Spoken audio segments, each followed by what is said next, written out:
Hi అండి అందరికీ. Evening tiffin వచ్చేసండి జొన్న రొట్టి. ఈ జొన్న రొట్టెలోకి ఏదో ఒకటి కూర ఉండాలి కదా, అందుకని చేసిన పెరుగండి. ఈ పెరుగులో బ్యాలెన్స్ క్యారెట్ కూర, తొరిగిన ఉల్లిపాయ, 2 పచ్చిమిరకాయలు. ఈ జొన్న రొట్టెలోకి చేసుకున్న రైతాని కలుపుకొని ఒక్కొక్క ముక్క అంచుకొని తింటే ఉంటుందండి నా సామిరంగా. తినేద్దామండి. ఇంకా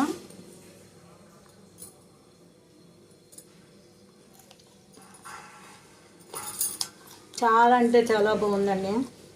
ఈ టేస్ట్ని మీరు వేస్ట్ చేసుకోవద్దు, ఇలాగే ఏదన్నా చేసుకుంటూ తింటూ ఉండండి.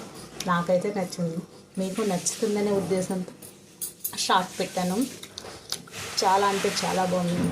క్యారెట్ ముక్కలు, ఉల్లిపాయ, పచ్చిమిరపకాయ నోటి తగులుతబ్బా చాలా బాగుంది.